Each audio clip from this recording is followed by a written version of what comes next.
Hello, Ritu. Brief comments on the case history. Okay, name written correctly. Here it's also correct. Name, gender, age, address. Principal diagnosis, appendicitis. You have to mention that this is a case of an acute appendicitis. Pain, which appears in the lower abdomen near the umbilicus. That's not a complication. These are symptoms. They can also refer to complaints, but these are not complications. Nausea, vomiting, they are also symptoms. They are not complaints. They are not complications. And lymphadenopathy, what do you mean exactly by that? Lymphadenopathy of what? And what are those dots? It's not understandable.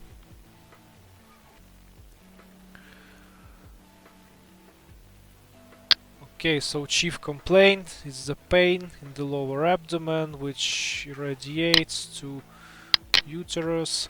Well, you cannot tell precisely that it radiates to uterus. You may tell that it irradiates in the lower abdomen or in the pelvic region. Here, yes, nausea, vomiting, indigestion, these are complaints. But pain in lymph what?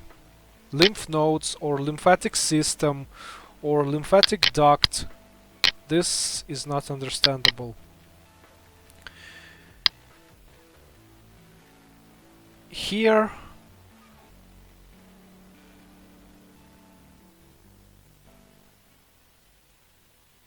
this goes to physical examination. This also goes to physical examination, and next thing which goes after complaints, it's this point, anamnesis morbi. So first symptoms were fever and pain in the lower abdomen near the umbilical region, pain in lymph node near to abdomen. What exact lymph node? What are those lymph nodes which are near the abdomen? Are they inguinal lymph nodes or thoracic, or what lymph nodes? This is not understandable. Antibiotics and analgesia, okay. Ultimate and final treatment is ultimate and final treatment of what? Everything what you know about the disease of this patient so far is that it started at this date with fever and pain. It irradiates to umbilical region, to uterus, and you also know that this patient had an episode of nausea, vomiting, and indigestion and loss of appetite. What do you want to treat ultimately with surgery? Pain in the abdomen, nausea, or loss of appetite? This statement has no basis in this case. You can't say that in here. This, yes, it might refer to anamnesis morbi. This is not anamnesis morbi, this is more to anamnesis vitae and allergic anamnesis. No hereditary diseases, works as teacher.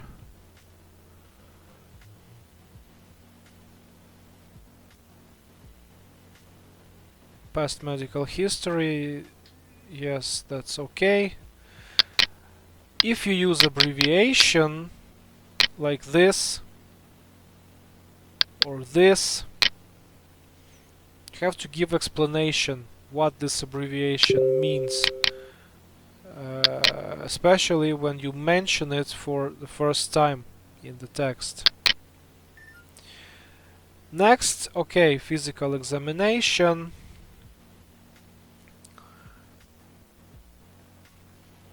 Satisfactory general condition, temperature, normal posture. BMI, here you have to give a number. You have to calculate the exact BMI and give a number in here.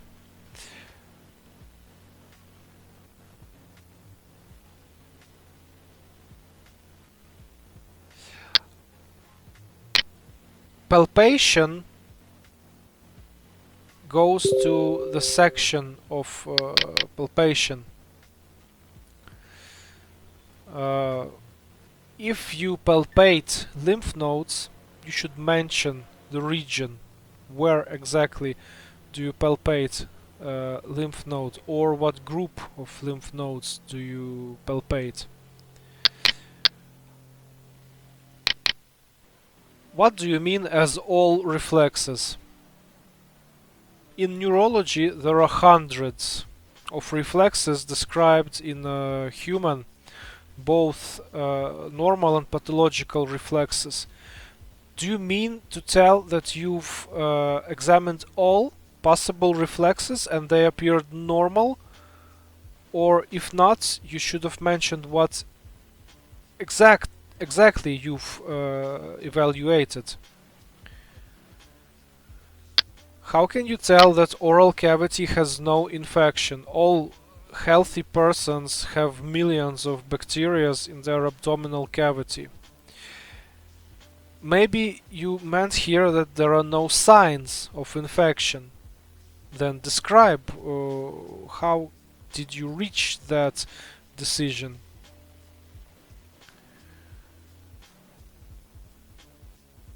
Head of normal size. How did you measure the normal size of the head? What is this normal size? Not palpable joints. What joints are not palpable? Are they all not palpable?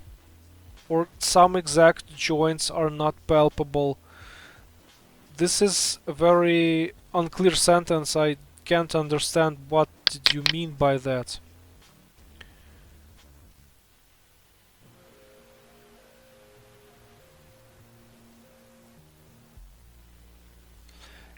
Here you say that in oral cavity infectious foci are not seen and mucous tunics have no lesions.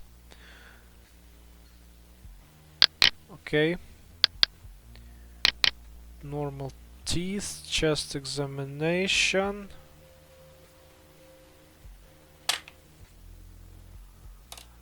This is abbreviation, you have to give a description to this abbreviation.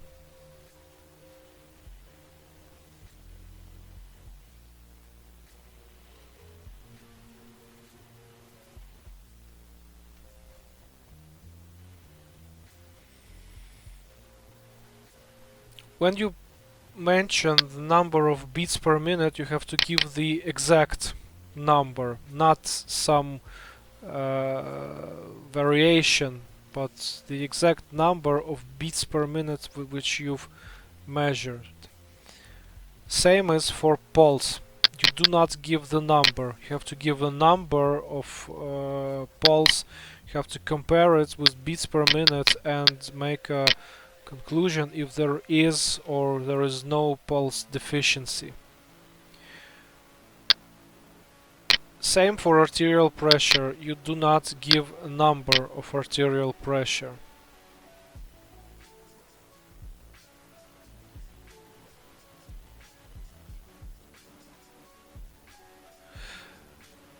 Well, if you say that left quadrant is more prominent, you mean that the abdomen is asymmetric. That's actually a very severe sign. I hope you've described it in a section of additional investigations.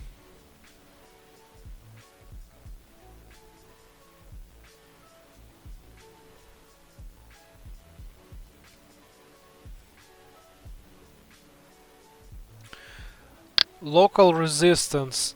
If you mean the muscular defense, you have to describe where exactly did you find the muscular resistance.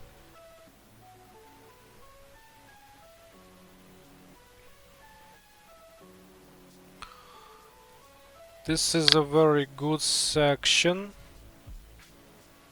Very good. Couple of symptoms of appendicitis with description. This actually it's very good. This is a good job. Okay, sigmoid colon palpable. It's all right. You describe the sigmoid colon as normal, but then it remains unclear what causes the asymmetry in left abdominal quadrant, because most of asymmetry in left abdominal quadrant is caused by dilated sigmoid colon, but you describe it as normal. Interesting. Hope we'll see it further. Okay, cecum not palpable.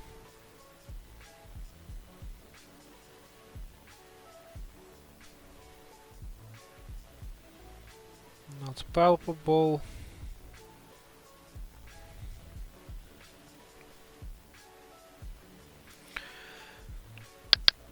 Everything related to kidneys, urinary bladder, it goes to the urinary system. They are not digestive organs.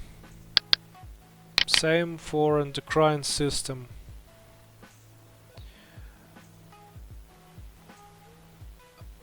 You forgot to write auscultation of the abdomen.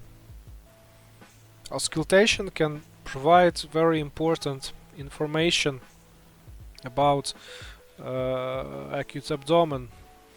You may see it in the video tutorial. There is a video dedicated to examination of the abdomen.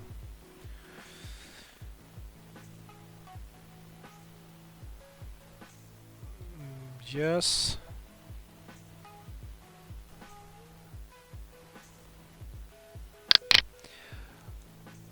CN, as I understand it, refers to cranial nerves. How can you tell that cranial nerves and spinal nerve? What is a spinal nerve? There is a spinal cord and roots of spinal nerves which create plexuses. So what exactly is normal, and how could you tell that all cranial nerves and spinal nerves are normal? How can you tell that all glands and their functions are normal? Did you study the level of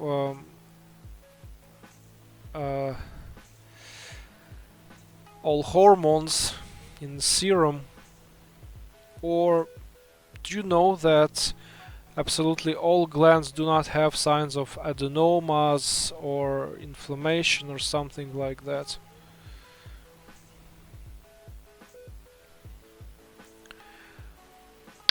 Blood this section doesn't refer to physical examination.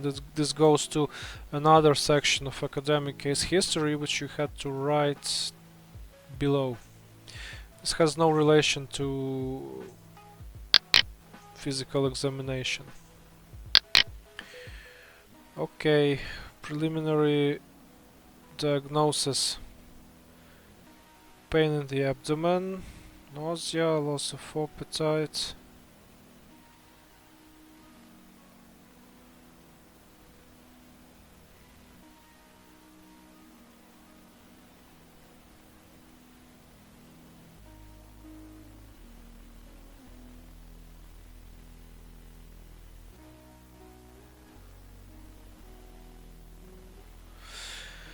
It is possible to make primary diagnosis of the disease.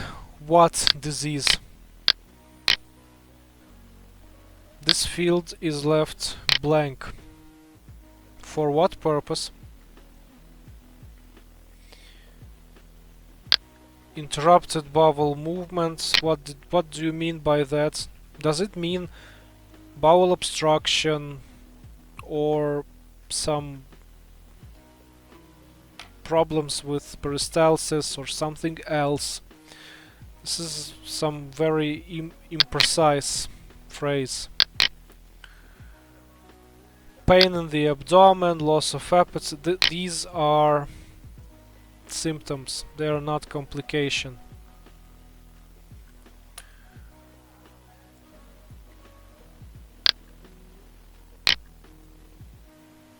You do not mention positive peritoneal symptoms, which you've described very well in the physical examination section. They have to be here. Patient might have appendicitis with icterus, but icterus, it can be a separate disease. You had to point out here that there is a concomitant disease, the icterus of unknown origin, and you have to provide investigation to this patient. Indigestion, that this is not a disease. This is a sign or a syndrome or a couple of symptoms.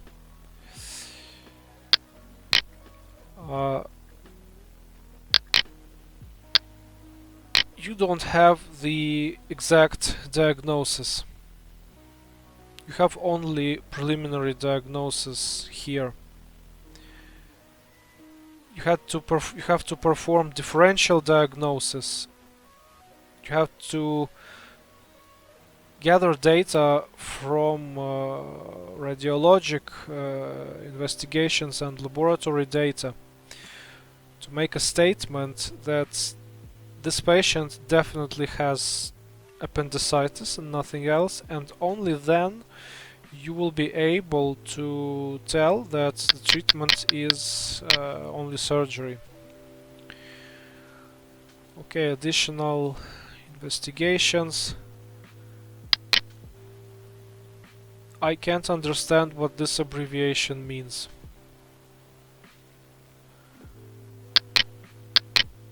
CSAN, it's abbreviation or what? It's also not understandable. Ultrasound. Of what? Of what region?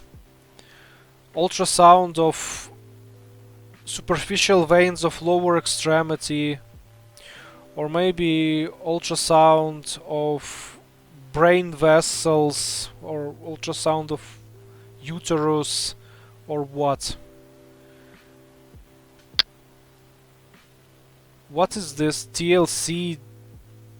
DLC? This is not understandable.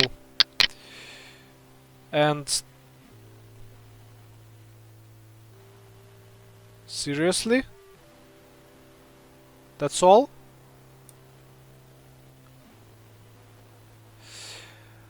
What about explanation of why do you administer those investigations? What is the purpose of this? What diagnostic data do you expect to gather from these investigations? What about interpreting the results of these investigations? Differential diagnosis,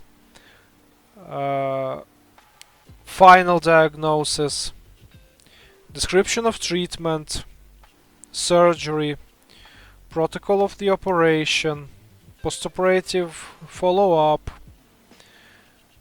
epicrisis, etiology, pathogenesis section, recommendations. You don't have it. This is a very bad case history. It is incomplete. I strongly suggest you to redo it. But first I strongly suggest you to see the tutorial once again.